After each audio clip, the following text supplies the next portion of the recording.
Two real cryptid legends doing what they do, bringing information for me and you.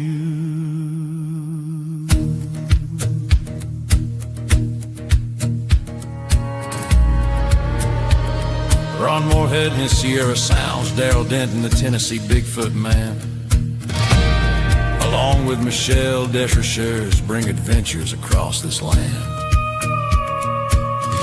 So much information brought to you each week, actively out there looking is the truth they seek.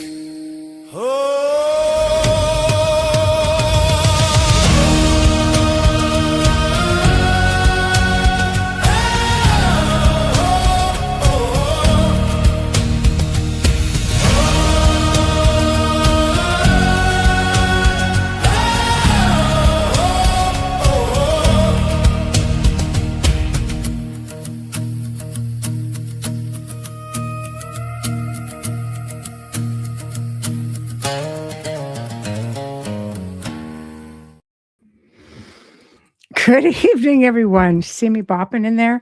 Anyway, welcome to Two Real Cryptid Legends with Darrell, Denton, Ron Morehead, and myself, Michelle Desrochers, your moderator, host, and segment producer. So, big thank you. I mean, a really big thank you to Scott Hunt for the amazing intro. We appreciate you so much, and we just love it. And the feedback is amazing. People actually go out of their way to let me know how much they love it. So we are broadcasting live here on the United Public Radio Network, 105.3 FM from the Gulf Coast, 107.7 FM from beautiful New Orleans. Tonight, please join Ron, Darrell, and myself in welcoming Joe Barger. Highway Dogman encounter. Horrifying. I mean, horrifying enough to see one, but more horrifying if it's chasing you. So without further ado, let's bring on the gents. Hello. How are you guys? Michelle. Wow. Hey, Michelle. Welcome. How are you guys doing? We are fantastic. It's good to have my brother Ryan in the same state together, and we'll just ride down the road. So here we are in the awesome state of Tennessee. Thank you for the awesome introduction. And Ron, you ready for a big show? I are. Yes, I are. Yeah, I are already. I love that. Michelle does such a great job introducing everything. I love the way you talk about the song and gets everybody fired up and ready for the show. I know. I just had visions of the picture coming up, and I'm just down here. Yeah. So anyway, but yeah. So are we ready for our special guest? Let's do it. Let's bring him on. He's a great man. All right, here we go. Joe, hello. Welcome. Oh boy. Hey, Joe. Welcome. We're so honored that you're here. Ooh, big flash of lightning in the back just kind of sets the stage. It does set the stage. This man's got an unbelievable story that's just going to keep everybody listening. I'm in the swamp too. Man, it sure is great to have you here. Thank you for being here, Joe. Yeah, you're welcome. Oh boy. So where do we start with this? I mean, I've read whatever Darrell has sent, and I have to say, like, aside from the fact that my head went like this, just like, what was that? That's beyond just having an encounter. Like that is something that is life-changing. So where would you like to start with this? Well, there's some backstory to this encounter too, and this isn't the only cryptid I've ever seen, but this is by far the most life-changing experience of my life. I gotta say, it's definitely changed the way I've looked at the world ever since this day. So, and brought me to a lot of truths that I was confused about maybe before this. Afterwards, doing research, but and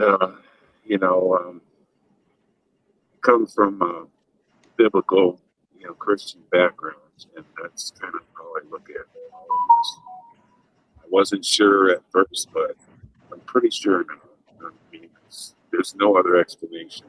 It's has to do with this kind of spirituality in some ways. It's something you got to study and look into, but when you do, you see it for what it is. Yeah. Joe, let me ask you a question. Do you have any Native American blood in you? No, I don't. I am 100%. I had a DNA test done through my family, and I have. That's interesting too. I know some of that. Yeah, I got lineage that goes back 4,000 years, but it's all from the UK. Mm-hmm.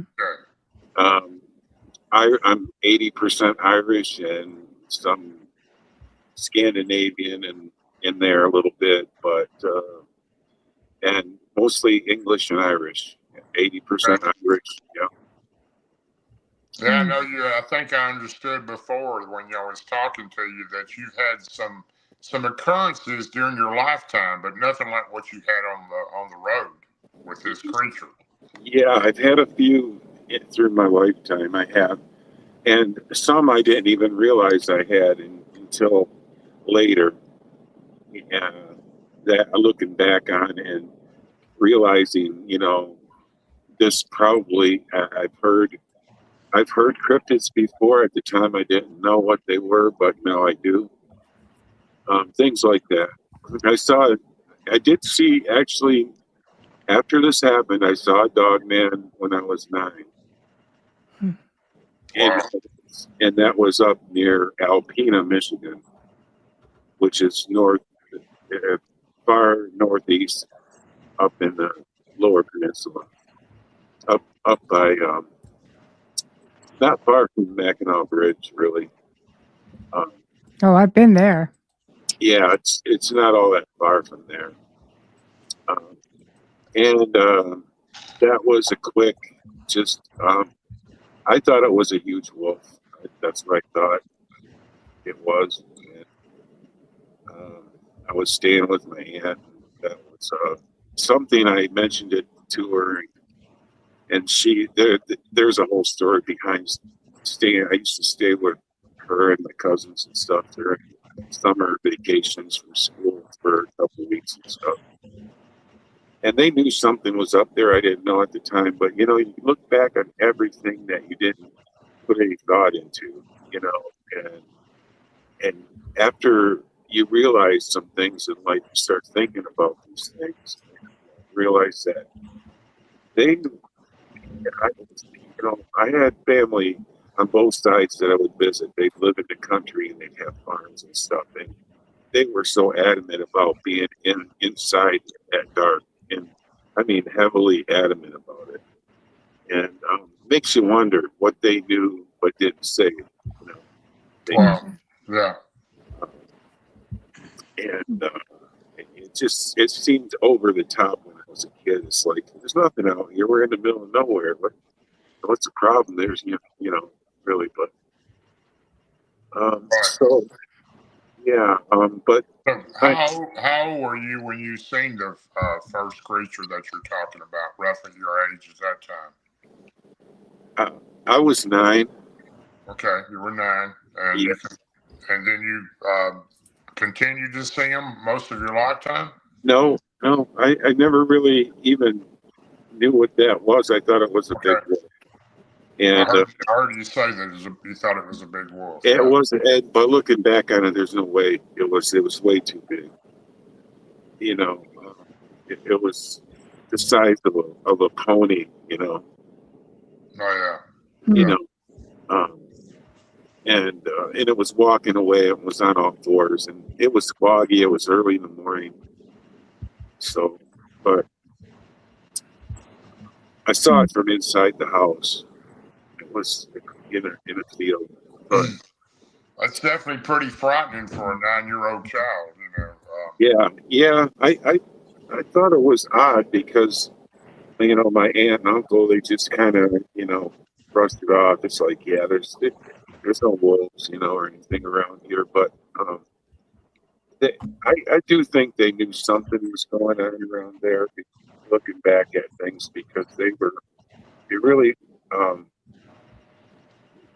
they knew after dark, just don't be out there, and Sure, it yeah. just seemed a little crazy to me, more than normal, Right. don't go out there. I think most all of us, were raised to believe there's not a such thing as monsters in the woods. Everybody wants us to believe it's folklore or just an old wise tale or something like that. And then when you find out there are things in the woods, it's very hard to wrap your mind around it. Yeah, it is. It is, and I and I grew up, and I went, and I never saw anything or really, but I did have, I did. The thing is when I was a kid, my dad told me about my grandfather, and this is on the actual same property that I saw that Dogman. He my grandfather, when he was, well, actually not this Bigfoot, that he did see a Bigfoot, but it was when he was a teenager, and it ran him out of the woods. He was trapping, and this would have been, my dad was old when he had me, so my grandfather was born in like 1896, and my dad was born in 1921. So, I was born late, in life for my dad, but he went through World War II and went all through that, and Korean War, and then decided to get married and had me. But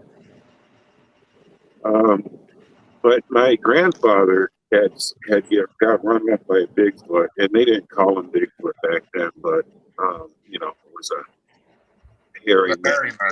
Yeah, some kind of hairy man or something, and and then when that Patty film came out, I was a little kid, I was like 6 or 7, something like that. I asked my dad about it. And, oh, that's real, he said, yeah, those are, and then he went ahead and told me about his dad getting run out of the woods trapping animals when he was a teenager. And, so you've pretty much been involved in some type of cryptid creature during your life, at least you knew about it. Yeah, my grandmother, I was told years later, not from my grandmother, but it would be his wife, which is my dad's mother, saw a goat man twice. Wow. And I heard this years later. I mean, my grandmother, this is from her children. They would, my cousins and aunt, uncles and stuff like that. They would tell me stuff about her because she died when I was a baby, and that was one of the things. And they didn't say it was a goat man; they just said it was a goat-looking creature on 2 legs with hooves, and I didn't never heard of the goat man. This is something I've heard later in later years, but they described it as a goat man, so I wasn't into cryptids. I really didn't even think about it much. I'm like, well, maybe she did see something, or I don't know. She could have been. I didn't take it very seriously, though. Yeah, I've got a very close friend that's actually seen a goat man, and he lives in Indiana. A real close friend, and he's also involved with my group, and I have a lot of respect for him. Greg Yost, he's actually did a documentary on a goat man. One they followed up I believe, the Ohio River. He lives in Indiana, but several people have seen that creature, and I've never seen one of them, but I do believe they exist. Yeah. Well, this would have been when my grandmother saw these. I guess it would have been in the 1950s, probably. It's when she saw these, from the best I could gather, where they were at what time. It would have been in the 50s sometime. So was this in Michigan? Yeah, it was actually at that place that I saw the Dogman when I was 9. It was the same place. That's what I thought you said. Yeah. So how did this all start? Were you actually seeing the one that you were driving your 18-wheeler at work? Well, I saw a couple of Bigfoot too in between there, but that was when I was younger. But but this Dogman I saw was this was in 2017, and I've been driving a truck for a long time now, and I do carry a gun on me. I have a CPL, concealed license, and I have for many years, most of my life actually. And so I was picking up a load, heavy load, out of Filer City, Michigan. It was it's in the Manistee National Forest, kind of. It's in the area.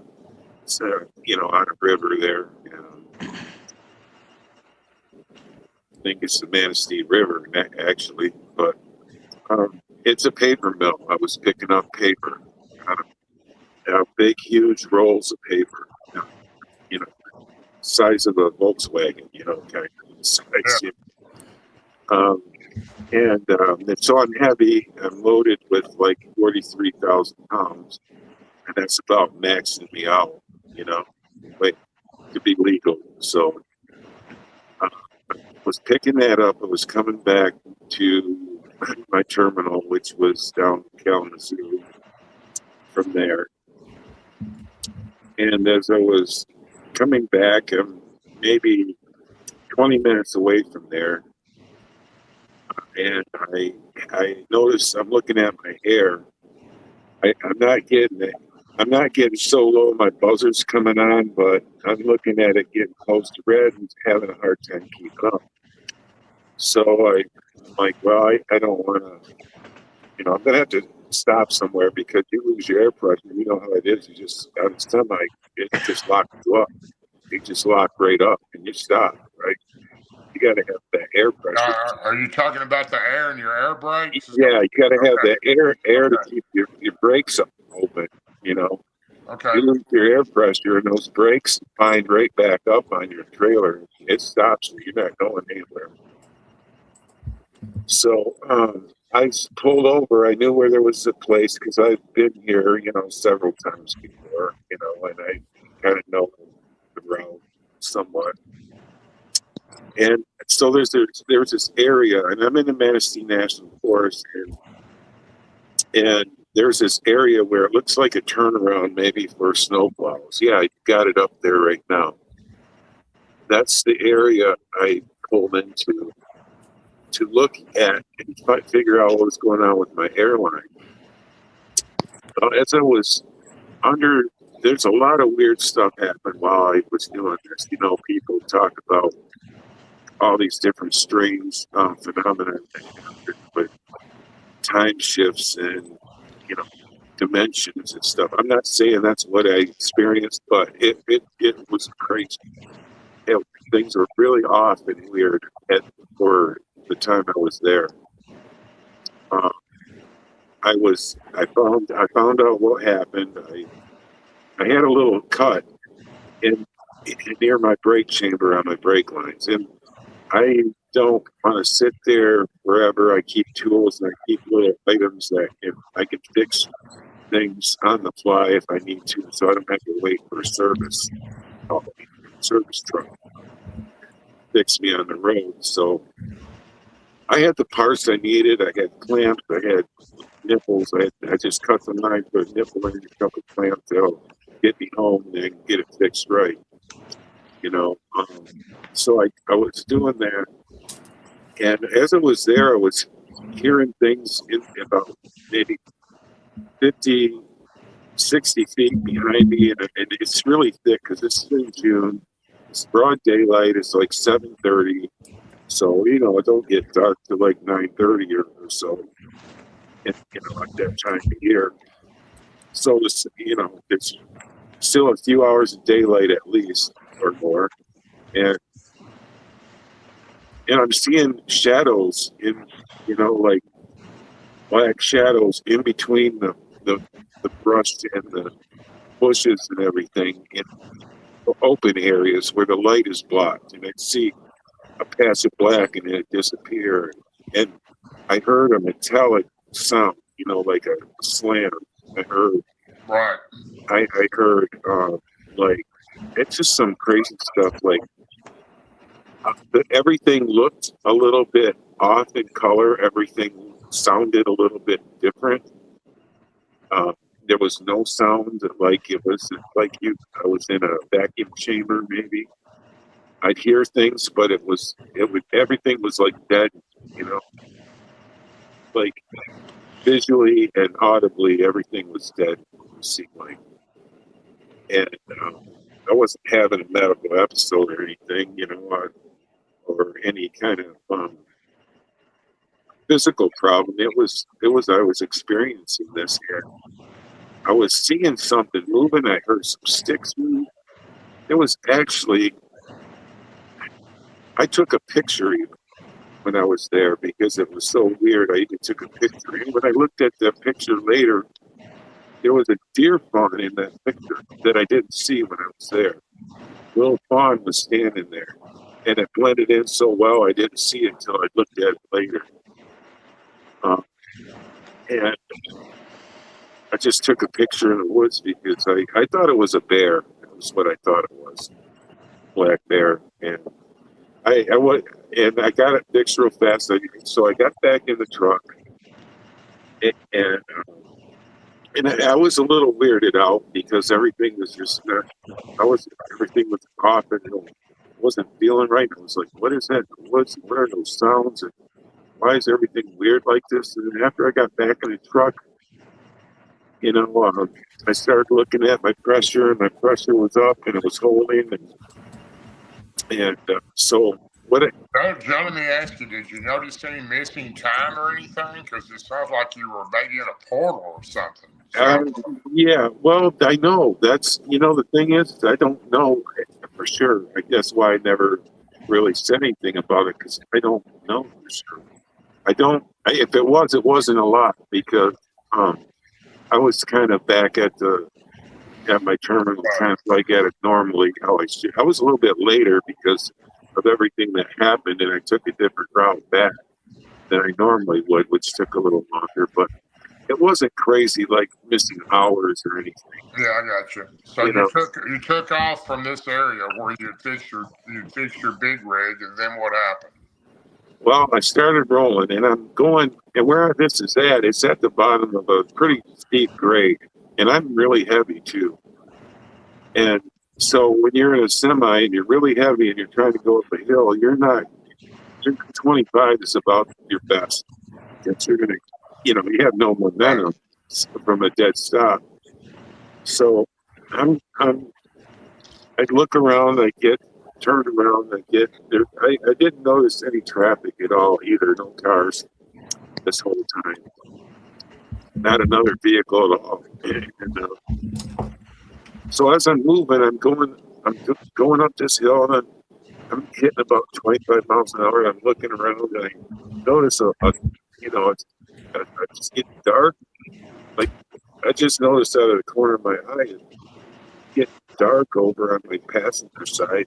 And at the time I was in a cab that was no sleeper, so I had a back window, and that was blocked out. So it's like the sun was blocked out. So when I looked over, there was that dog, that wolf head, huge, massive wolf head, that was just looked like he was on my running board. He was moving so fluidly. So Wow. and so quietly. It wasn't hearing footsteps. And he's kind of looking down, which I'm sitting at about 9 feet. So this dog man's got to be 9 to 10 feet tall at minimum. It's 9.5. I'd say 10 feet because he had this. He was looking down from the top of the window. Wow. So, yeah, he was huge and just massive, and his whole head was as big as the window was. And these are big windows.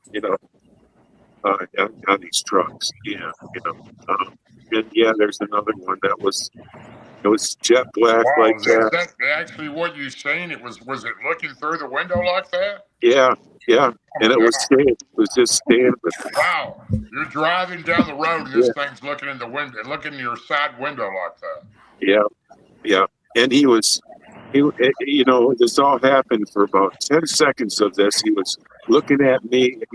He didn't. His eyes had intelligence in them, and they did not look like an animal eye. Wow. In the eyes, there was something there that's a good iteration of what it looked like, but it was probably even somewhat bigger than that. It had a mane. It had a thick mane. Did it make any sound, Joe? Did it make any sounds? No, it didn't make any sounds. I could hear it breathing. It was breathing. It's pretty. I would say. So maybe there was low gruntings here and there, but everything was happening so fast, and I was so freaking out. I could hear definitely breathing, and his tongue was hanging out. Wow. And he had these long, just massive upper and lower canines. 3.5, 4 inches long. Up to bottoms were just as big as the tops. All the teeth were jagged. A lot sharper than a normal dog. Everything was just sharp and white, extremely white too. The tongue was, and the mouth was black and pink, like spotted, mottled. Oh yeah, more of a dog-looking type inside the mouth, but yeah, he had a scar on his muzzle. There wow. was a scar on his muzzle that was probably 4 or 5 inches long. Where hair wasn't growing on it. He was totally solid black. Every single inch of it was black, but he had those amber eyes that were darting around in the truck and everything. And for those few seconds, I was trying to roll the window up. My windows were down. And because he reached both sides, it was a nice day, so I had my windows down. And he reached in with his left hand. They have hands, not paws. Yeah, they have fingers. Fingers, probably claws on the end that looked like they're 3 inches long.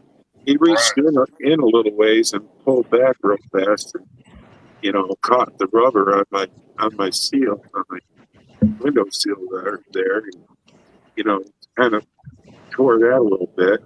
Had a couple scratches on my door where he's trying to open it. Wow, man! I don't know how you were able to keep driving. How long did he keep pace with you, Joe? Well, about 10 seconds before I gave him a dirt mat. But you did what now? You did what? I gave him a dirt nap. Okay. Is what happened. So Gotcha.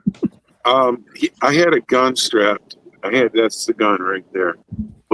And I think that's the ammunition he had there too that I was had, which is the maximum expansion bullets. They're just hard to explain unless you know what bullets do and how they're designed. It's hard to explain how absolutely nasty these things are. I've never seen bullets like that. That's absolutely amazing. If you shoot them at something, they stay together. They keep their shape when they hit something hard like bone or anything. But when they hit soft tissue, they open up like a boat propeller, or or a broadhead. I mean, they're just, and they're solid copper. They're just nasty. They're just really brutal rounds, really brutal. And I had that in there because I'm in the mindset, well, to use a gun for self-defense, you don't want to play around. You want it to work and work fast, quickly. No doubt about that.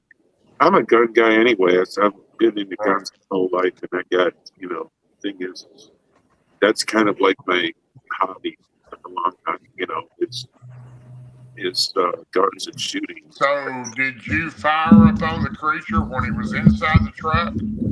No, he was still there. This is another thing that happened, and this is all within about a 10-second time frame.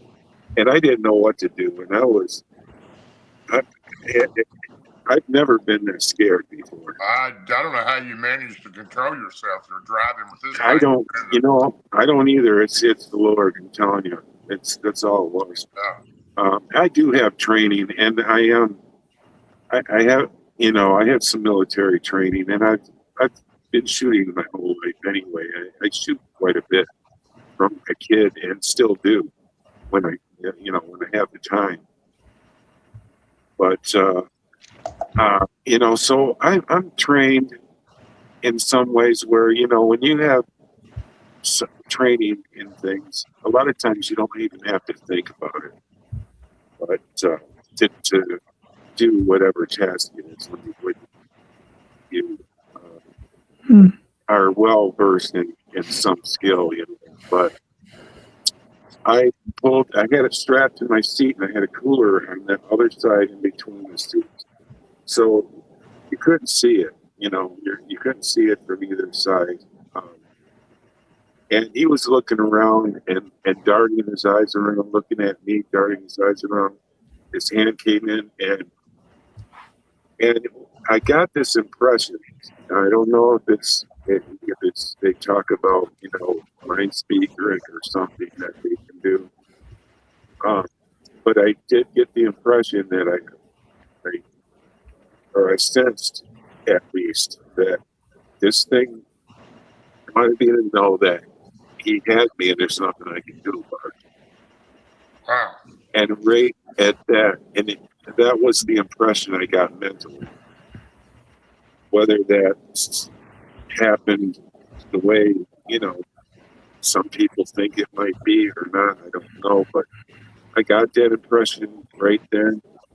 And when I got that, when that happened, that's kind of when I instantly, came out of my almost panic mode and went into action. And like I said, I'm pretty good with firearms. And I'm fast. I'm really fast. Too. Yeah, at that particular time, you didn't feel any type of zapping No, or painful sound? Yeah, I practice all the time with long guns and pistols. I practice taking them off of my shoulders, slinged up, kick, all kinds of things that I practice. Just because, the first one shot is the one that's losing, right? So you don't want to be shot first, or you lost. So that's the whole name of the game when self-defense is a frame of mind. So I practice a lot with long guns and pistols and everything, and being fast about it, dude, fast and accurate. Well, anyway, I pulled that gun and I shot him twice in the face, and I think I hit twice in the face. Twice, yeah. Wow, at point blank. Like boom, boom. Wow. I mean, the split time was on the trigger had to be, like a thousandth of a second. It was fast. Is it cranial? Yeah. In the head, yeah. I think I hit him in the eye because he went down as quick as I hit him. He went down just as fast as I hit him. Wow.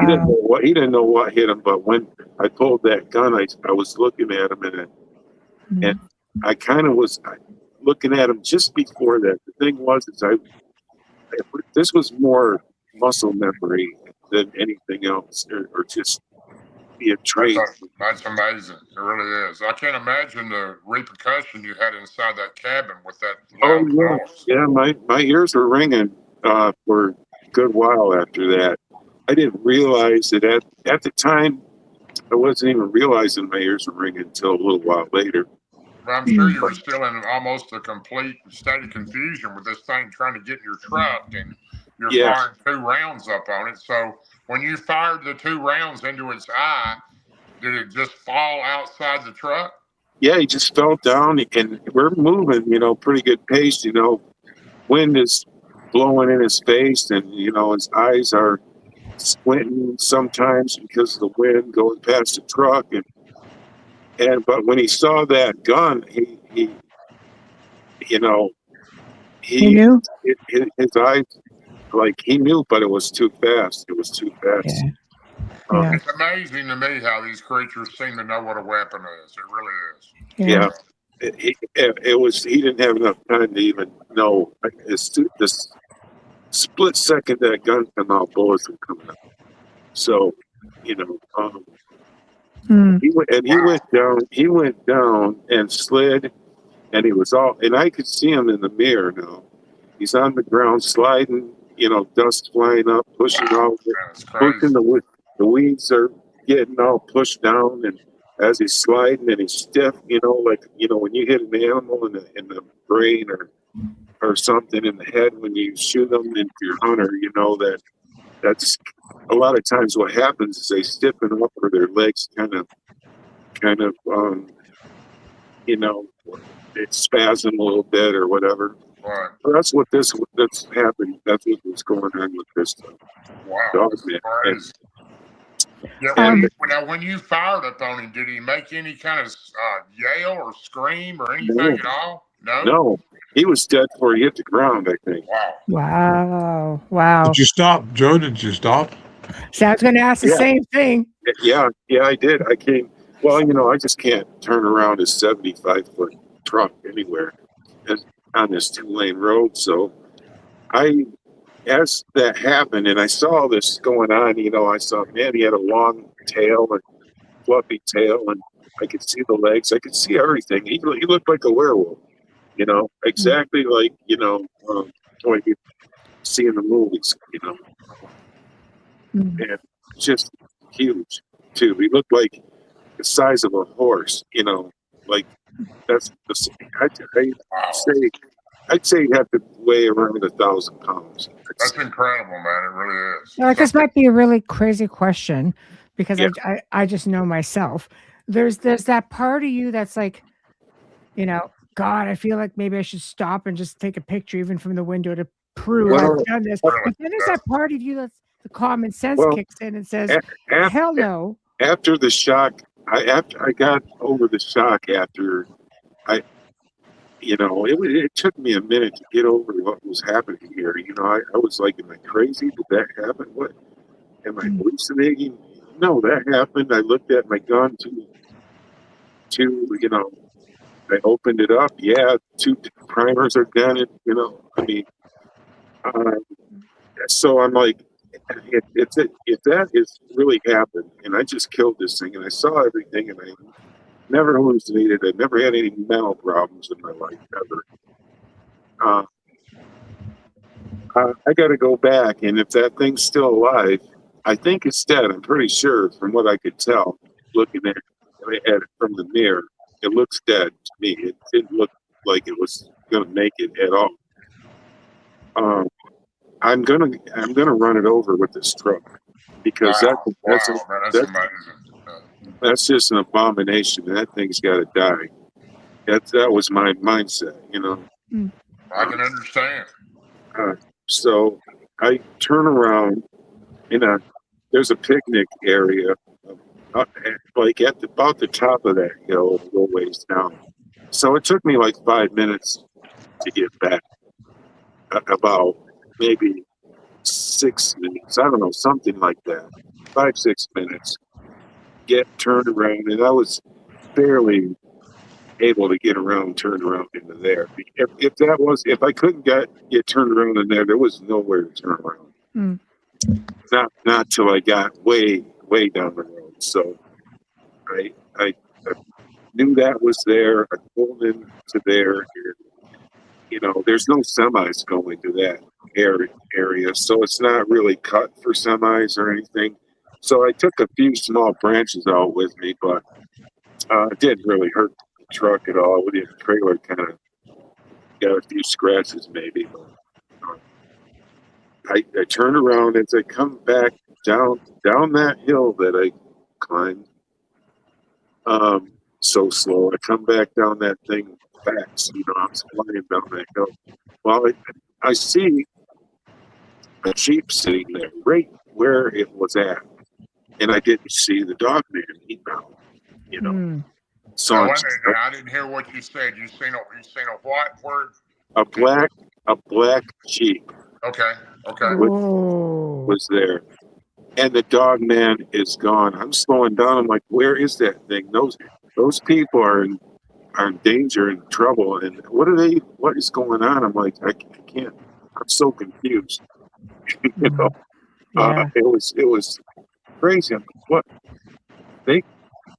At the time, I know what happened. I know what it was about now, of course, but back then, at that time, I was so confused. I'm like, where is that thing at? It's got to be here. And if it crawled away, these people are in trouble because it's wounded. Yeah, no doubt. Yeah.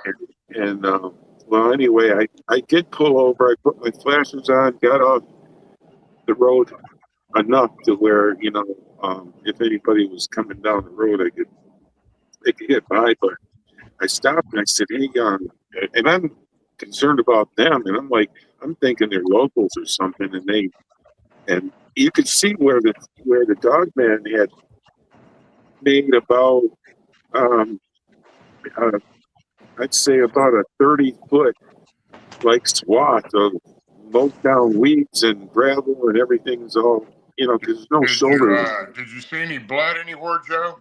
No, I didn't. No blood. I did look because that would, you know, be one of the things that would make that, you know, or, right. You know. But you can see where it went down and matched the brush. I can see how many people were in the Jeep? There was two. There was two. There was a man and a woman, and they had their windows. They know how they had really dark tinted windows in it too. Is there any military installations around there at all? Yeah. There's around there. I don't know about close to there. Was that by any chance a military Jeep? But there, I would say maybe there is a fort. I would say that's maybe 100 miles away, maybe from there. You know. So that was quick then. There's no way they could have got there that quick. Yeah. Well, if it was military, but was it a military Jeep? Well, yeah, and the woman had some kind of thing in her hand. It was sort of like a cell phone, but I know it wasn't a cell phone. I don't know what it was. And I asked them if they were okay, and they were like looking at me and weird and like, "What are you stopping for?" You know, and giving me kind of like they were kind of like giving me an attitude about me stopping. I was concerned about, you know, what has happened. And I'm like, okay, well, I just said, they gave me some excuse, like, I asked, do you need help? What do you know, because I knew what happened there. They didn't know that it was what I had just did, though. I knew what happened. They didn't know what I had just did, but they said that they were watching some bears. And some bears were over here and fighting or something. Maybe some lame excuse. And you could see where something was dragged off into the woods from where it had slid. It's something huge. It just you know, scattered everything around. You could tell there was a lot of disturbance there. How dark was it at that time, Joe? What's that?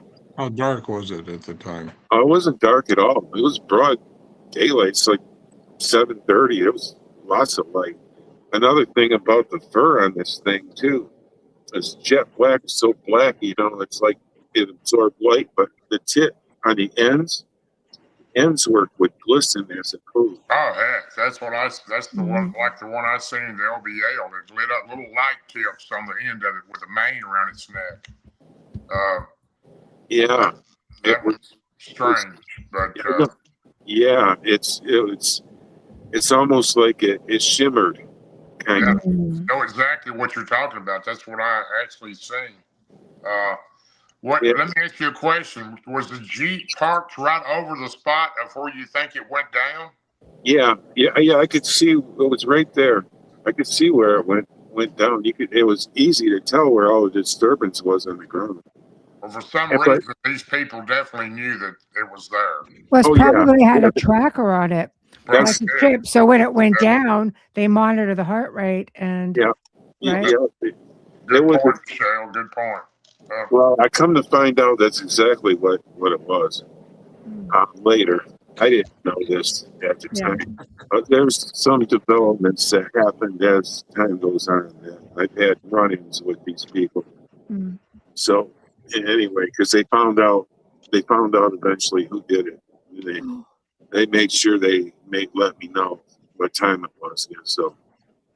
Oh boy. Oh my gosh. So after this particular incident happened in the Jeep, what did you do? Did you drive away, just give up on the incident and go on your way, or? Because they would have seen the other side of your truck with the scratches and everything else, right? Oh boy. Yeah, they didn't see the other side of my truck where the scratches were. I didn't even know that they were there right yet either. I wasn't thinking about that. And so I go back, I leave. I say, okay, well, these people are, a dead end, I guess, whatever. If they want to get killed, then I can't help them, I guess. So I leave, and I don't really think a whole lot about it. I'm kind of in a zombie state, though. I'm told it. I get back, and when I got back, I did notice the damage on my door, and I put in. I just put in a report, a damage report, so it could get fixed, and I acknowledged it, and so the company could fix it. Well, I come back the next day, and my truck is gone to work. I come back to work, my truck's not there. The truck is gone? My truck is, it's, I know where it is, but it's gone. I'm like, what? What happens is some of the drivers, when trucks need to be fixed or repaired, one driver he's got a truck there, and he'll take somebody's truck, go pick his up and bring, it's kind of like a shuttle service when everybody, we got like 25 drivers, and there's some what's going on. So, I come in a little later in the day, and this one driver took my truck in since he's got to go pick his up. And, but I did, put a report in on it. That's why I was gone. So I'm like, well, all right. So I get a different truck, and I wanted to go, see that door and get some pictures and stuff. Right. Right. So first chance I get, I go over there. It took me a day, the next day or something. I go over there, and it's maybe it's probably 2 days later, I think. And they had already put a new door on it and everything. And I'm like, well, where's the door? And it's like, well, it's over there in the, scrap pile of metal or something. And I don't know, I guess the scrap man had picked it up. It's like, I couldn't even, I was like trying to find the door, and I just couldn't. Wow. I was just a step behind, Yeah. Because I just wanted that for my own, with nothing else. Yeah. It's, I can look at it and say, yeah, I'm not nuts, right?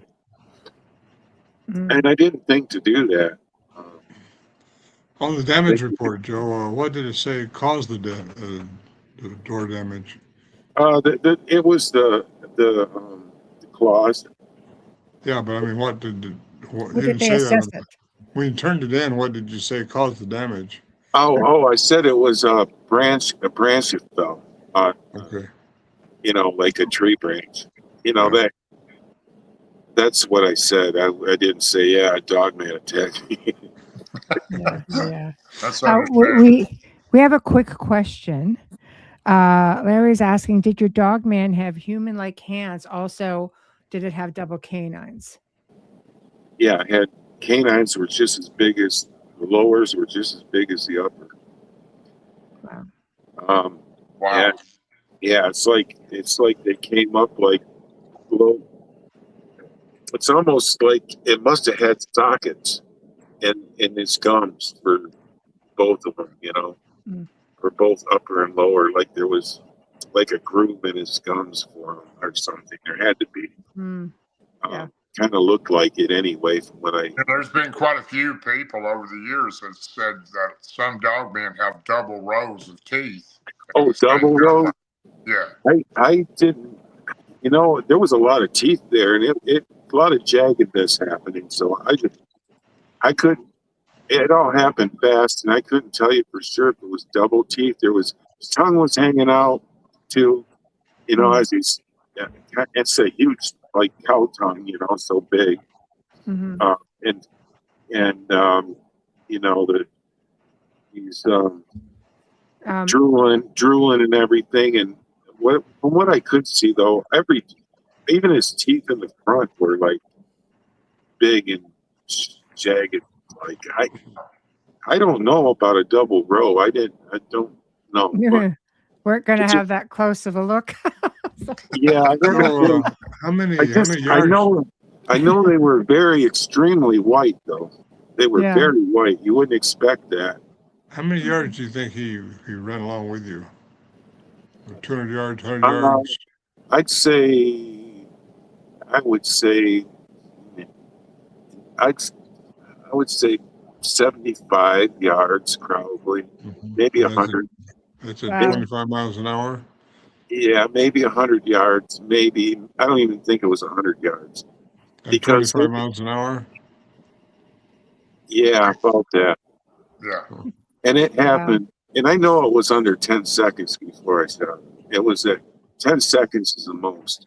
But a lot happened. I know it was, so much goes through your mind and everything, but and a lot of things, a lot of details, are there. But it happened within probably 100 yards of when I first saw it. Wow. Yeah. And also another question: how close were you to Manistee National Forest? I was in it. Oh, in it. There you go, Larry. Yeah. In it. Yeah. Okay, that explains so much with the national parks and such. There's so much that goes on in all of them. So they're very well protected. And your military often get put off as like forestry people. Yeah, I do agree with that, Michelle. I think you're right. I think these people were trying to look like forestry people, but and looking back on it, it looked like they were trying to look like something they weren't, looking back on it now. Did you see any other vehicles pull up to it, or was it just that lone one? No, I think that might have been after I had left. Mm-hmm. I went home another way than I normally do. Oh yeah. So what happened in the aftermath of this? I know you had some experiences with these people. Yeah. I didn't say anything to anybody at all, to nobody, not a single soul for like 4 years. Wow. You probably had PTSD. Yeah, well, I had dreams. I had a lot of nightmares. Yeah, I can imagine.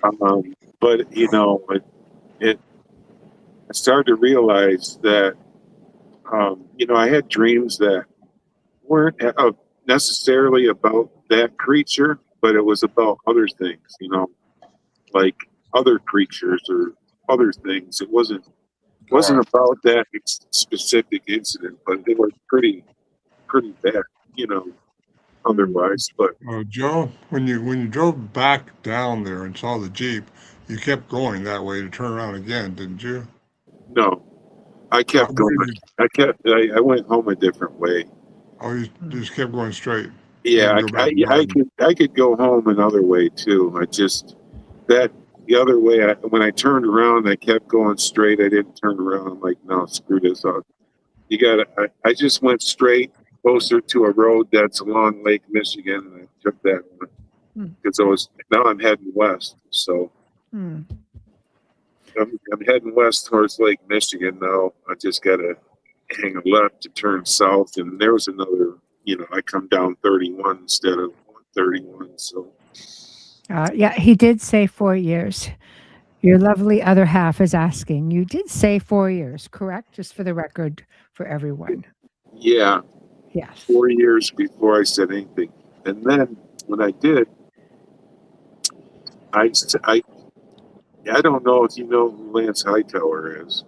Yes, I do. He had a show back at that time that was called, because I was doing research trying to figure out what is happening with this, and I come across him on his channel, and it was called Cryptid Brothers Investigations, and it's called Monsters 911 now. Is what he has, but and I liked his style. I liked the way he did things, and I felt like I could trust him and talk to him because eventually I did tell my sister about it, and she said, you have to talk to somebody about it. And my sister knows me, and I just eventually broke down and told her. One day I was visiting, and of course she knows me extremely well, growing up with her and everything, and she of course believed me wholeheartedly because she knows how I am. She had no doubt if I said it, that's what happened, right? So she said, you got to tell somebody about this, and she heard of Dogman before, but she didn't think they were real. And then when I told her, she was like, those things are real? I'm like, yeah. And so I in my research, I got a hold of Lance Hightower, and I sent him a message, and he called me back, and I told him I had a Dogman experience. And when I told him, he was like, that is an amazing story. And it's just really scary, but amazing at the same time. And I told him, he said, could I put this on my show? And I'm like, no, I don't really want to do that. I'm trying to act like I'm sane out here. I don't want everybody thinking I'm a nutball or whatever. So he said, well, I won't say your name. I won't say where, it happened or anything. Just a region of the country, and this and that. But he said, well, can I narrate your story? Take notes and narrate what you say and not say your name. And I'm like, yeah, that's fine. That's cool. I think it'd be good for people willing, with an open enough mind and about this stuff, or people that even know about it, it'd be helpful to them, so he did it, and he did a very good job when I heard it. And he said it 99.9% exactly how I described it. I mean, almost perfect, even my voice inflections and stuff. And Awesome. so, but wasn't long after that, I get pulled in. I'm driving my truck, and I just got actually a brand new truck that I got from the company, and it was like this truck's like 2 days old. It's like got 100 miles on it or something. It's like brand new. And I get pulled around the back. I'm like, I know they do inspections on trucks, but can't they tell this truck is like fresh out of the factory? You know? But maybe they're not looking for that. Maybe they're looking for other stuff. So they pull me around back, and I start taking my stuff in, thinking they want to look at my logs or whatever. And they catch me out before I come in. They're like, "Oh, we're instructed to hold you here for federal authorities going to see you, want to talk to you." And Wow. so, yeah. Well, how they found out is when he had talked. This was like a month after that narration story came out. This is when this happened to me, and that's how they found out who I was. Oh boy. Yeah, I can understand it now. They figured out when they interrogated you and they figured it out. Yeah, because they listen to this stuff, So, but anyway, yeah. So it was a big old rigmarole with that too, because they were both coming. I didn't know what was going on. I thought, here, I'm really kind of upset, and I have a couple of guns in my truck, and it's not illegal, but I just don't, so I'm trying to hide them, like behind my CB and stuff, and but I still had a rifle in the truck, so I couldn't really hide that, but not very easily. And when they get there, they're coming at me like, intimidation tactics, like. Are these local police officers or federal, or how did they identify themselves? Well, they told, that's the thing, they didn't ID themselves right away. It was the state police that had me, there.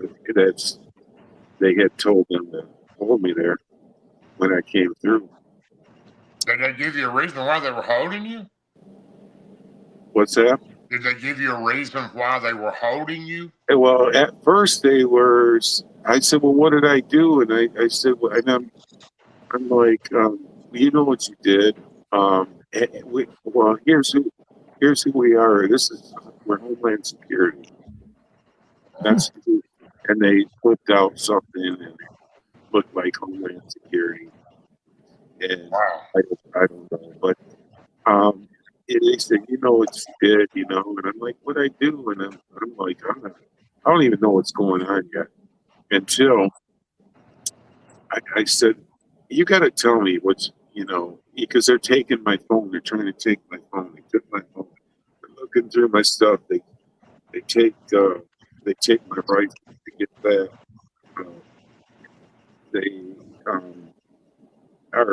And then, a lot of bickering and back and forth went on, and not pleasant. And and I said, what did I do? Why are you guys coming at me like this? Because I didn't. You got the wrong guy, whatever. And they're like, you killed our asset. Oh. Yeah. Our asset. Wow. You know what you did. You know what you did, and you killed our asset. You know what you did.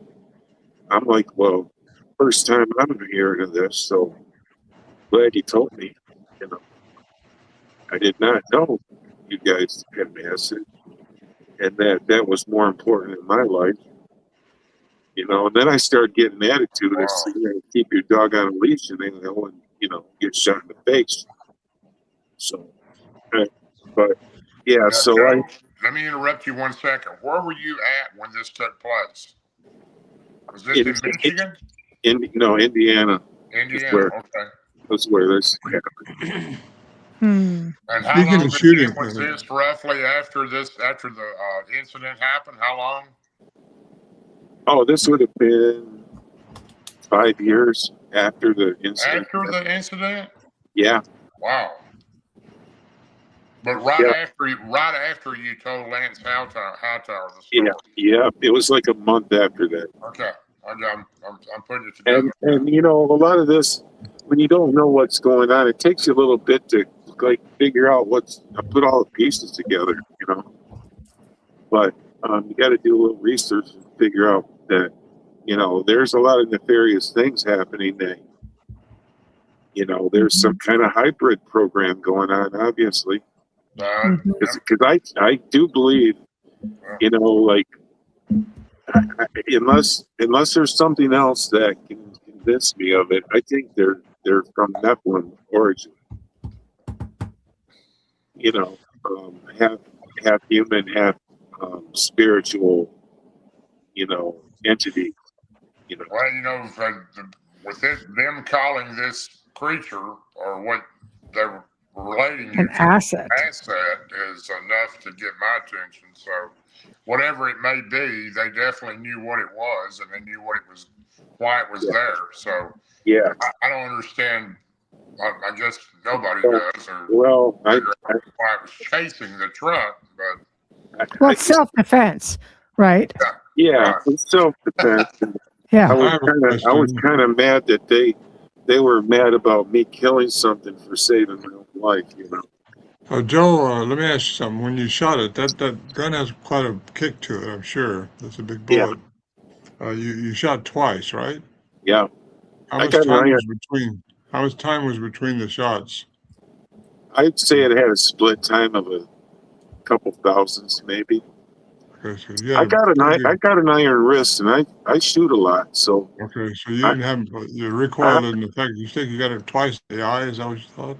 I would say I know one bullet hit it in the eye. I had to, because I think its bone structure is pretty so thick that I don't know if it had made it through. I don't know about that because I've heard of other people. After this happened, I started looking into other people's encounters, and I've heard they shot them with 12-gauge slugs, and that was another reason I wanted to say something. They shot them with 30-06, and pieces fly off them, but they don't die. They don't act, like it's hurting them. And I'm like, well, I don't know, but I killed one. Didn't seem to be a problem. But they knew within minutes when you did. Yeah, pretty much. Yeah, that's pretty amazing how they knew that quickly. They had to be close to the creature when you fired upon it. I would say I was from the end of my gun to that creature. It was probably 5 feet. Wow. Probably. Yeah. See, Bruce says SAD, Special Assignment Division, Clandestine Ops, Homeland Security. That's who these guys are. Thanks a lot, Bruce. That's good to know. Yeah. Yeah. Okay. Well, yeah, I don't know. There's a lot of things I still don't know, but I just know enough to where I can put it together that, I don't know the intricacies, but I know what happened overall at this point, that I do know some people since this happened. I've ran into a lot of people that know a lot of things about this stuff, and I actually know somebody that worked in the dumps for years, and he told me a lot of things, and told me and Jenny a lot of things. But, so I gotta ask you this. So how long did they interrogate you? Oh, I think that they gave me my phone back. It was maybe I was out of there within an hour. It was under an hour. And then they let you go about your own way? Yeah. Yeah, they gave me my phone back. I think that what they did is they cloned it or something. But they didn't give me my gun back at that time. Did any of them give you a card or identify themselves by name? Nope. I was saying, can I get because they kept my gun. Yeah, can I get my rifle back? Yeah, my rifle. They didn't find my pistol though. And I said, well, when we're ready to give it back to you, you'll get it back when we're ready. And so, that kind of thing. And I'm like, okay, well, I can't. How am I going to fight this? I can't really do anything about it. And so the more, well, I did get it back, but it took it it, it took a while. It took a while. Do you think they were watching you, Joe? Like, Yeah. Well, the thing was, is they weren't watching me hard, but when I started talking about it, and I did. It got to a point where I didn't even care. I'm like, yeah, you just tell them my name, whatever. I don't care. And they told me at the time, though, we can do things to make your life miserable, and they did to prove it. After that initial thing, and they did cut off or freeze my bank account. Yeah. I had. I actually know somebody that happened to. There was a tracker found on my car. These things, but they don't really need that. They can track you other ways. But I don't know why they would do that. But I did find a tracker on my car. Well, at an oil change place anyway. Mm-hmm. So I after my story got to be more known out there, and there was a lot of people, starting to get my story out there. There was a lot of interest in it, and I was telling my story to whoever wanted to hear about it, and I think why I did get my gun back. They did give it back to me, but this is another story where they secretively put it in the back of my truck. I have a tonneau cover on my pickup truck. It's in a box. I don't know when they put it in there, but I hadn't been in there for a week, maybe a weekend, and it's locked up. The tailgate's locked, the top is locked. But somehow I get in there, and I look at it, and I open it up, and I look at the end of it, and I know it's that gun, and I think that's sending a message of some kind. I did get it back because I was starting to complain about it when I was telling my story that I never got my gun back. Well, I got it back a couple years ago. And the way they did it, it's almost like they're trying to prove that they can access just about anything. Yeah, I think they're sending a message. I don't know how to take it, good or bad. Probably bad, but I don't trust them. So of course, you can, if they ever wanted to try to frame me with it forensically, that's impossible because I dealt with that. Had gunsmithing done. So if they want to try to pull that, that's not going to work. So you still having occurrences with them, or they kind of laid off of you? They haven't. Well, I was supposed to go on a pretty, really huge, I guess, platform last fall, and then where my story would go worldwide to millions of people. Oh, it will. And it is. And I was approached because I had plane tickets. They sent me to go and everything, and it was all set up. And I was approached, and they had spooked me enough.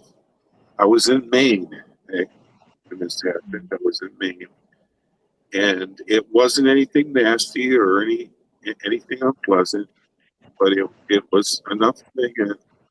that I thought I should probably cancel that. So I did. Wow. So this was not back in the fall. So, and I think it was because it's such a big platform and this person is famous, really famous. So My concern is, in all of this, is if they, instead of hassling you, why did they just not get you to sign an NDA? That's a good question. That's what I'd like to know. It would solve everything. Like, you wouldn't have all of this angst about worrying about who you're talking to publicly. I don't know. I don't know if I even would though, but yeah. I mean, I don't know. They just haven't gave me an offer like that. I don't even know if I would though, because screw those guys. no, that's what I mean. Like, an NDA would solve all the problems. You have military training. You're dealing with Homeland Security. They know you're going to honor that. Anyway, I don't know. Yes. These black projects, I don't know what they operate under different things. I don't know what the deal is, but I do know that there's a lot of things that happened to me in the military, in my training, that I think might, it not directly connect, but I think loosely might connect. Yeah. But I can't really. I do have a strong connection still to somebody from the military to this day. A strong connection. He's really powerful, and I think he's helped me a bit. So yeah. I told him about it, so. Bruce says clandestine ops don't have disclosures. No disclosure. No, maybe that's why. I don't know, but I do know that my friend that I maintained, a good connection with all these years. He stayed in and retired. Yeah. I got out early. I didn't retire from the military, but he did. And so he went way up. He went way up, and of course, he's retired now, but he's not really retired. I mean, certain things you just don't retire from. Even though he is officially retired. So he's definitely a guy that knows about a lot of things and powerful enough to calm things down for me. And so, and I think that might have been something that I haven't pushed it, but I think it might be something that he, on this last thing, that thought it might be in my best interest, at least right now. And, just politely say, hey, don't do this right yet for some reason. Because there's just a lot of things that I have to, not know about, but kind of understand where it's coming from, when it comes to that. Because I know he can't directly just do, it's just hard to explain, but I can't divulge a whole lot anyway. Yeah. I just have a little bit of assistance when it comes to dealing with these authorities like that. So I got to ask you a question, Joe. Have you been back through that area since in your rig? Yeah, I've actually showed some people that wanted to see the area. I'd taken them there. Years later. Of course, it looks a little bit different, but it's still mostly the same. Okay. They cut back the woods a little bit more from the road. It's cut back and thinned out more than it was back then. Was that a normal route you normally took at that time? Yeah. It wasn't something I did every day, but couple times a month, I might do that. Or was that the first time you'd ever seen anything in that area? Yeah. First time I've ever seen a Dogman, I didn't even know what it was. I was like, what is, that's another, why I was so, one of the reasons I was so like tripped out about it is I was like, that's a werewolf. What the hell? You know, I don't even know what to think about that. Those don't exist. Obviously, I just killed one, so Right. it takes a while to come to terms with this in your own head.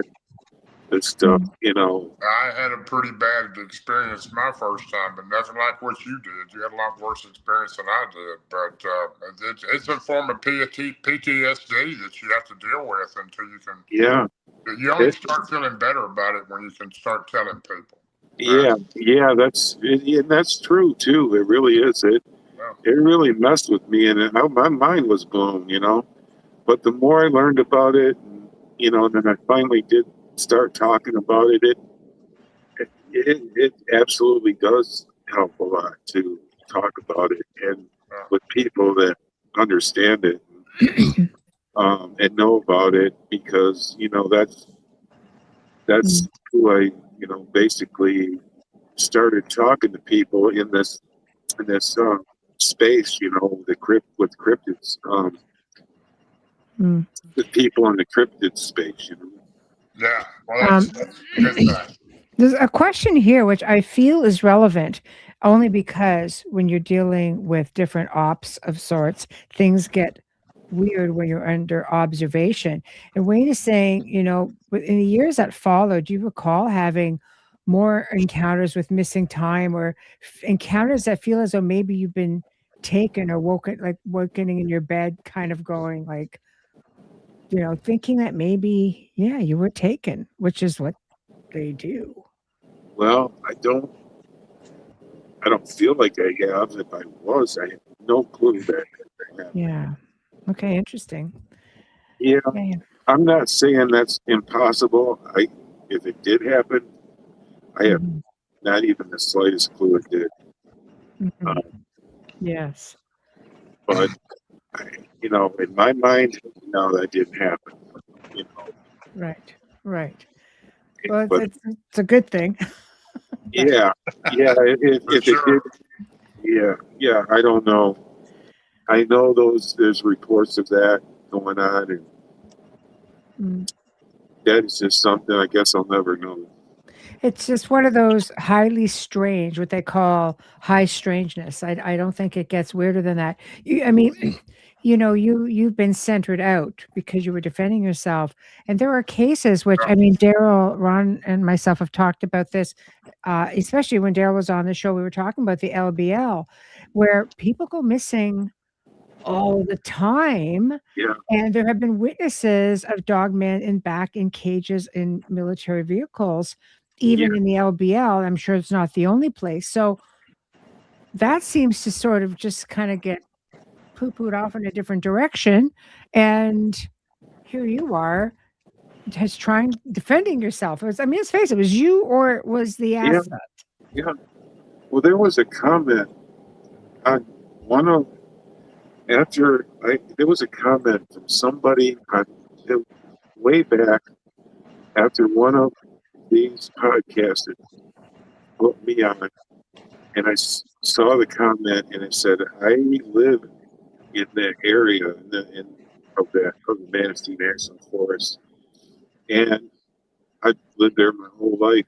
And he said he was in this part of the forest that it's very remote. There's no roads near it or anything. It's deep in there, and you only can get back there by pretty much walking back in it. And he said that in a clearing, he was out there scouting around, hunting, whatever. There's a clearing out there, a little field. There was some iron cages out there, huge, like massive. Like you have to bring those in either through a portal or a helicopter, right? Mm-hmm. And I don't know. This is just a comment, but this is. I wouldn't doubt it. I wouldn't doubt it. You know, that the military's, doing things we don't know they're doing for whatever reason. But there was nothing in them, but they were huge. Like you put it out in them, and they were like extremely thick and strong. Like a super soldier sort of thing. Yeah. That's amazing. Your wife is mentioning 2 big black triangles over your semi. Sounds like the military TR3Bs. Yeah. Yeah. I've seen those. I've seen one in Ohio, and I've seen one in New York. Yeah. Yep. Man, it's plain and simple triangles. Black. Just. Well, there are ET ones like that, but they're massive. The TR3Bs are a smaller scale. Yeah, I'd say, it wasn't like, maybe the size of a house, maybe. She says, tell them the Alaska Bigfoot the Army took out. From your lovely wife. Yeah. Yeah. Well, that's another thing too. While I have a quick break here, I want to thank Jeannie for helping out so much to give me all the information for Joe. So she's very helpful, and I appreciate Jeannie very. And yeah, she knows. She knows a lot about what I've seen. Probably in a lot of ways better than I can explain it. But she. That's actually how we met. Is we met at a Dogman conference. Ah, wow. Yeah. Crazy. Well, no better way to meet. Yeah. Well, that was back in 2022. That's how we met. Yeah, but it would seem that the Manistee National Forest in Michigan is the origins of the first Dogman sightings, and of course, the most popular is the Michigan Dogman. Yeah, it really is. It's been around for a long time. The Michigan Dogman has. So. Yeah. So, wow. Well, I mean, I want to thank you for coming on, telling your stories. It's just, I feel like we could probably do a part 2, just going off. Well, there is the Bigfoot thing too.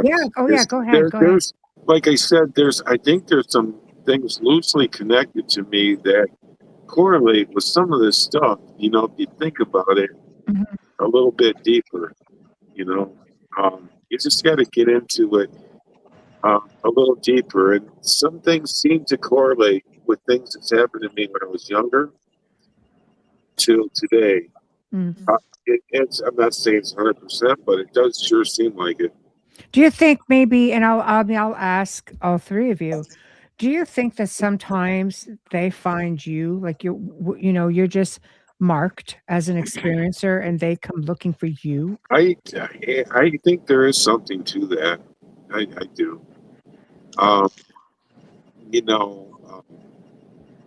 There's a lot of things that have to do with bloodlines in the Bible. Yes, there are. Yeah. And your blood type, Joe? I have a pretty purebred bloodline, if you want to go heritage-wise. I don't know if that has anything to do with it, but there's some stuff in there too that make me wonder. Well, vibration's a big deal. I'm from many, many, many generations of warriors, Viking type stuff, and way beyond that, before Christ. It's really interesting. Really, it's even. I haven't studied it too much, but I do know from what I have seen in my lineage is that it's not normal. There's a king in there and stuff. It's. But you know what? Here's a little something I'm going to show you guys, which is what I wanted to show. I think I tried to show this before, because you're speaking biblically, right? So here is, let I'm going to show you some very old images. Okay, here we go. Let me just put this up. Okay, right here. St. Christopher. Mm-hmm. Yeah. Oh, this one right here. Oh, where is it? Right there, right there. There we go. St. Christopher. Yeah. What do you make of that? Well, what about the Lion Men of Moab? Yes. You know, Yes. there's several things the Bible talks about this kind of Mm-hmm. hybrid stuff, you know, and being real. Mm-hmm. They've been showing things like this for, I mean, you go back into the time, what we look at as mythology may not have been mythology. It really may have been something much greater, because here we go again. These are old depictions. All these Yeah, I cultures. agree with that. I think you're right, Michelle. You're onto something there, because the mythology, I don't think, is anywhere near what this is meant to be. But Just look at all the hybrids, you know, like Anubis. I always go back to Anubis, one of the first dogmen, you know, like. We're all hybrids. Yeah. We're hybrids. You're right. We're back into Mesopotamia and into the Anunnaki, and you find out that there's all kinds of experimental things been done to the different species on this planet. And so this Dogman thing, it could be military. It could, there's so much going on we don't see, that we don't know about. If you look back into history, a lot of that stuff has gone on. I mean, all the way from Thorpe, and you get into the Anunnaki and the all that's the weird things that was going on back then, with the hybridization going on, because I think entities from other out of the cosmos. I don't say that lightly, but there's a question. Oh, when you're done, Ron, keep going. Well, that's just part of this whole thing, I think. Oh, it's true. There's miles of information on it. If you know where to look, you go back to you gotta research. You got to remember, we live in a fallen world. This world belongs to Satan. It's not on the vibration it's supposed to be on. That's for sure. Yeah, and you know, so that's the problem. Is there's God, and there's everything else, you know, and that's just how it is, you know. Yeah. So you got to remember that. I like to think that our Creator was creative and created many things. I just think through the deceptions of man, that it got bastardized in there in some of the worst ways. And maybe we need to look at them as one of the mysteries of life. And it would be interesting to come across one that hasn't been tampered with. Yeah, well, there's only been a few of those in history that we know of. A few people, anyway. I personally think that there's so much tampered with, and it can be in a lot of different. I've heard the Romans did it. I've heard the Catholic Church done it. I've heard everything. The biblical part of the Bible has so many scriptures. Oh, if you get into the Nephilim, that's a big tamper. I mean, there's so much tampering done, and with. I actually know somebody. Itself, so I do know somebody personally that is highly credible that actually worked alongside a Nephilim giant. I mean, worked in a deep underground base. Wow. Yeah. That's surprising. And there's a lot that goes on in those facilities. Yeah, he was supposed to be a scientist or something, but they keep him hidden. Yeah. Really, I guess he was really weird. This guy's weird, didn't have a lot of, no social skills or anything, but pretty smart, and really big, and knew science, I guess. Wow. But worked with this guy alongside him. So I don't know. He's a pretty credible dude. So. Yeah, they've often spoken of even Bigfoot. I think it was Corey Good. I think it might have been Corey Good who talked about seeing a Bigfoot in an underground facility, way down because of the size of them. But Yeah, they were working alongside the people there, yeah. according to him as a All whistleblower. kinds of things are happening in those things that Mm, just are the craziest stuff you ever heard. I mean, mm, mhm. I don't can't say because I just know from what I, Mm. secondhand. But if Sure. half of it, if any of it's true, even a little bit, it's just wild. You know? Yeah. Well, it's like it's your encounter has been life-changing, but it just seems to have, set the stage to put you on a path to a different type of evolution with knowledge, Yeah. like And that's something that you can go in and just go, go, go.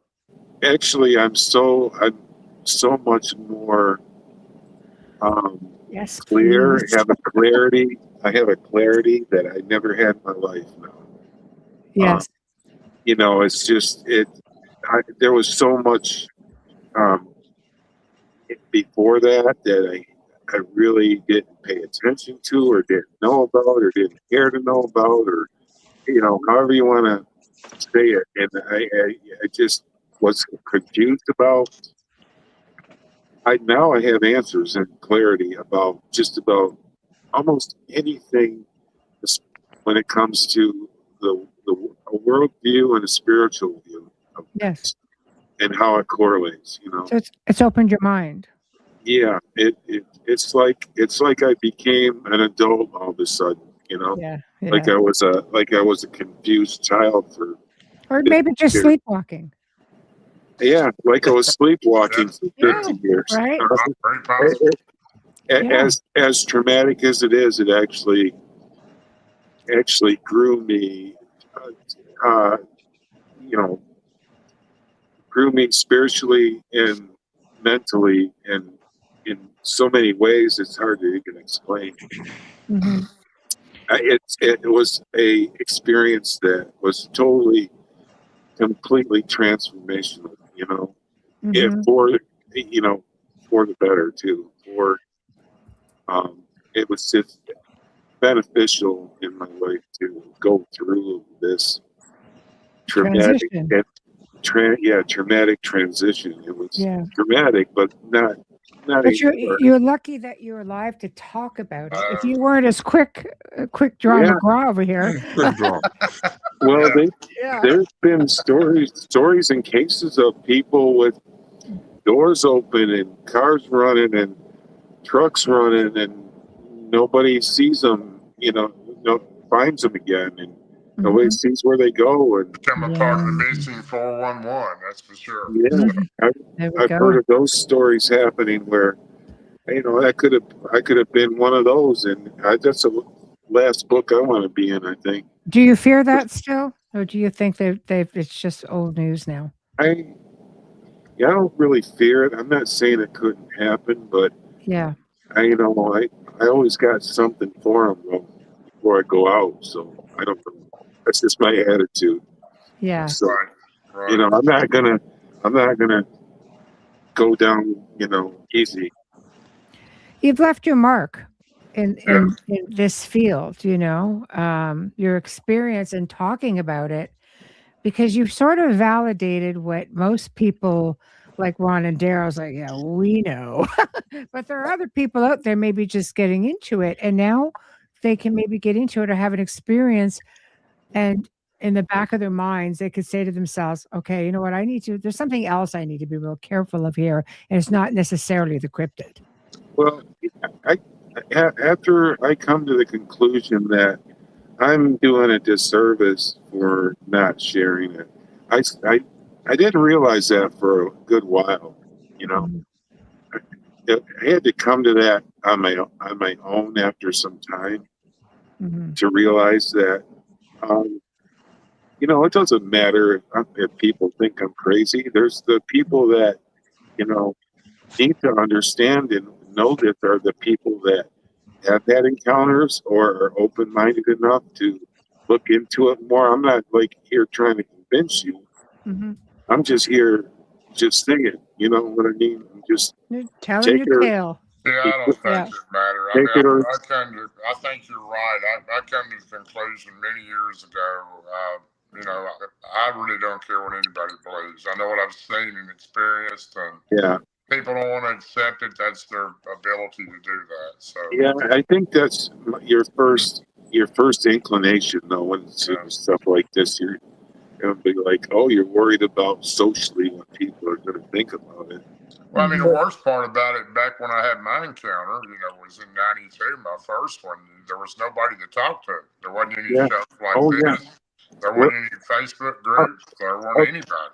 I So, bet you it was even back, years ago. But even this in 2017, you wouldn't believe how oh much yeah, of nothing there was on Dogman. There was nothing, sure, there wasn't. Yeah, Mm.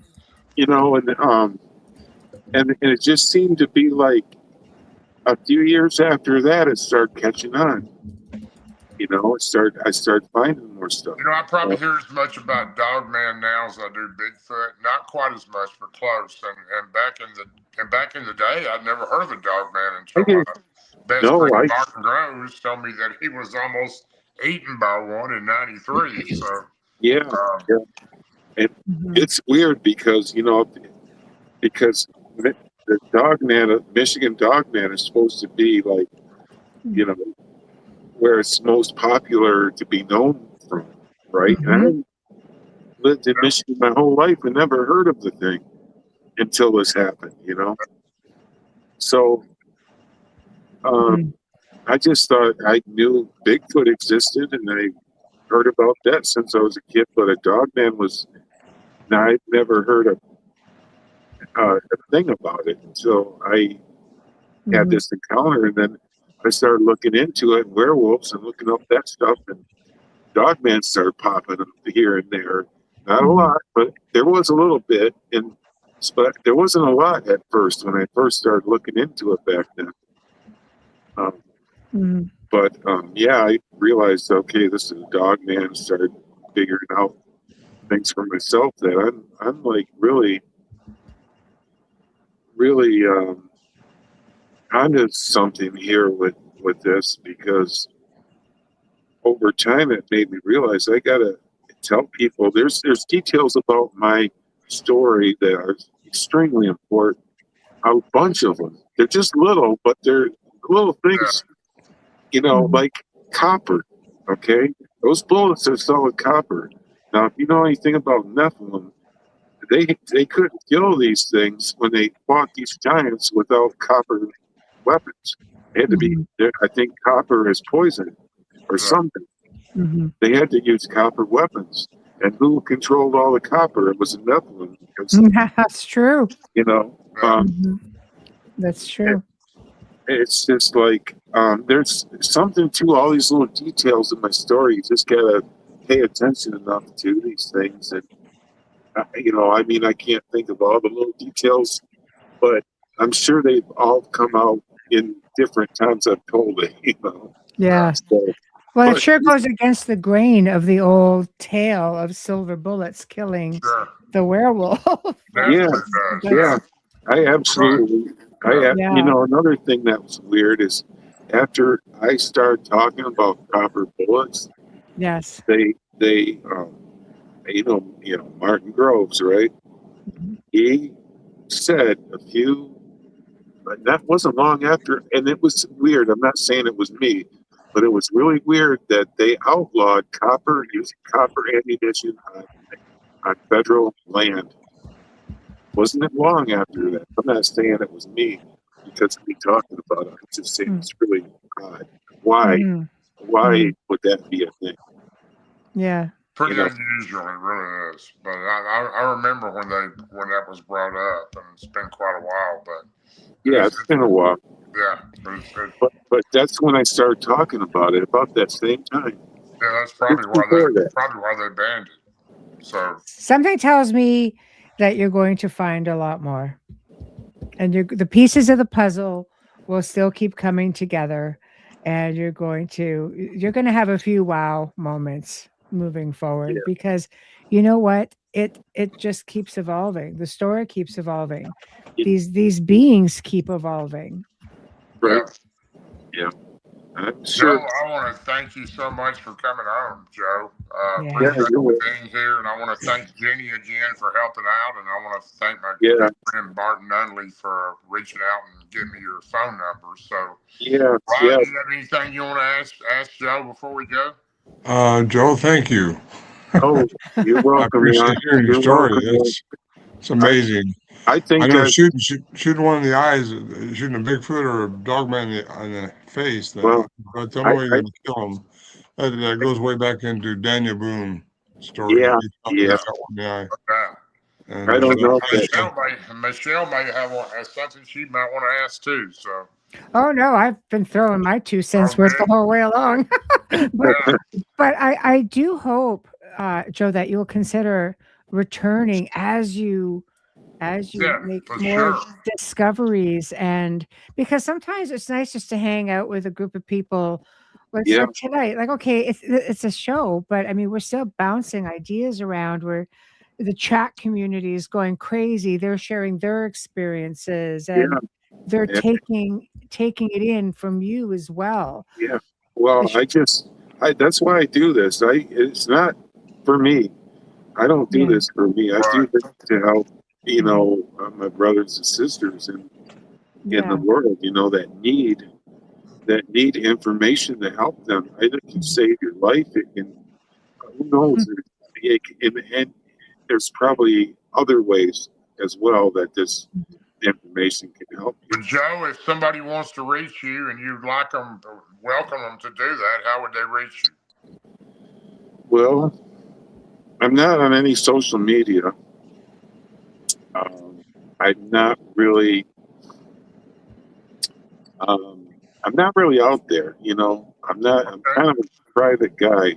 I knew you were, and that's another reason I really appreciate you coming on and telling all this. You can always reach out to Darrell, or you can always reach out to the show, and Sure. we could relay Yeah, the I don't message. mind talking to people about this or Yeah. anything. I don't mind that. I'm just not trying to be out there and I Right. don't know. I guess I'm just trying to be humble about it all. I don't I think it's a good idea, Joe, that you are kind of incognito, seriously, because you're going to get a lot more information by being under the radar than you are out being just like out there. And because you are a person of interest as an asset removal guy, I I think it's very important that you keep a low profile as much as you can anyway.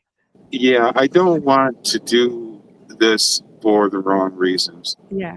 Yeah, like I know a lot of things happen that way. You do stuff for the wrong reasons, and it's not that don't glorify God.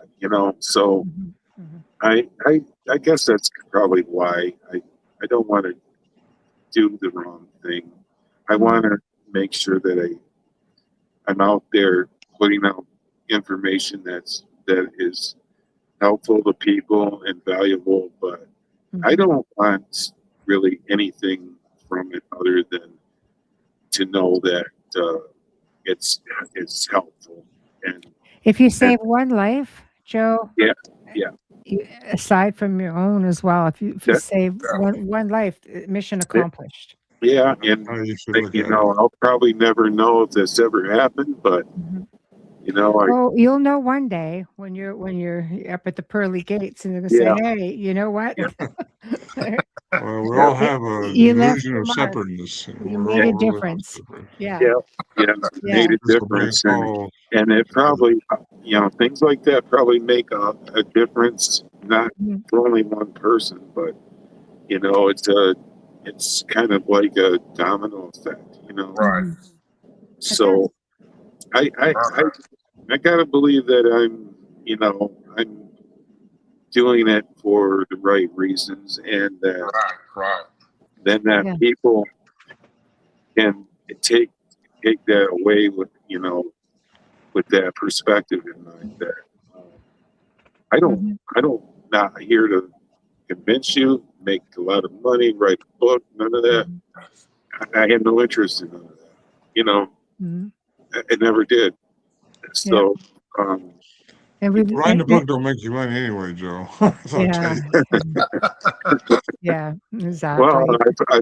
I've heard that, but I know Yeah. you could, I guess the right publishers and the right, things. But I've heard people have told me I should do things like that. But I don't. I know a lot of people that do a lot of things, just publishers and filmmakers, and if you ever decide you want to go down that road, Yeah, there's been people that's asked me to do things.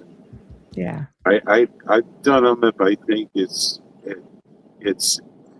above board, but I think some of this stuff is, people are just trying to make money. And you know what? And that's just it. You do what feels right to you. That's all that matters.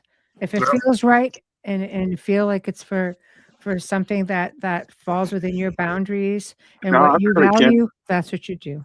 I'm not against making money. It's not that. No, for sure. Yeah. I mean, if there's value in it and you make money at it, then that's all good, well and good too. It's just that's not where I want to start from. Yeah. Now, I don't think anybody should start from that place. I think you've been off to a really good start, and there's a lot of people tonight who've heard your story. And again, I'm excited to see what you're going to find moving forward, because you will find it. And now we're at the top of hour 2, which has been an incredible. Just so you know how fascinating a story is. This is a 1-hour show. Oh, is it? I don't even. I don't have one. We're past the second hour. Oh yeah, we enjoyed. Definitely enjoyed. Yeah. Okay. Thank you again, Yeah. Joe. All right, That's right. We just hung in there. It was awesome. So Yeah, it's been a good time. I'm glad I met you, Ron, and talked to you and everything too. I've known about you for a long time. Remember, Joe, there's two sides to every story. Yeah. Yeah. oh, Ron. Oh, Ron. I know. Well, so I'd like to meet. I'd like to talk some more, Joe. I think we could have a good conversation. Yeah. And- You reinforced some of the things that I talked about too. That I was like, well, yeah, it's good to hear when somebody else can verify the same kind of things. Yeah, this whole thing can develop you spiritually too. This whole situation, because that's where it screwed me. I'm in my 80s now. I can see how it just made me go a big circle into why I got wrapped up in this Bigfoot stuff. Who knows? Other than that, it took me where I am now, and I'm in peace now, and peace is good. That's what we all want. Peace. Yeah. Well, yeah, I know. It's kind of like you said earlier. You don't find it finds you. That's true. 100%. It's all about your vibration, which is created by your how you are inside your spirit and all that. I think I can read your aura, because your heart is your energy, and that's what puts out the aura, and that's what they read. That's what a lot of animals read that. That's what all animals do. You know what? What's weird is dogs really like me, and Dogman, I don't have any love for, but dogs like me. Well, they read you. Dogman might have just been trying to get up close and personal to decide if he liked you. Yeah, I didn't give him a chance, did I? No, I know. Way too serious. Well, and this is where we have to leave it, unfortunately. So thank you so much, Joe, for joining us and sharing your incredible experience with us. Appreciate you, Joe.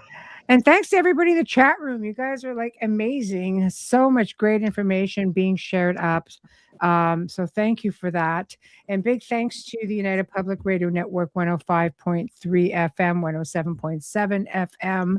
So please subscribe, share, comment.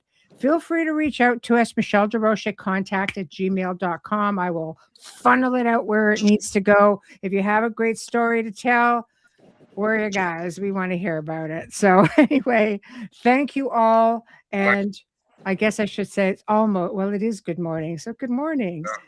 And have yourselves Appreciate everyone watching. yeah, have a terrific week, everyone. All right. Good night.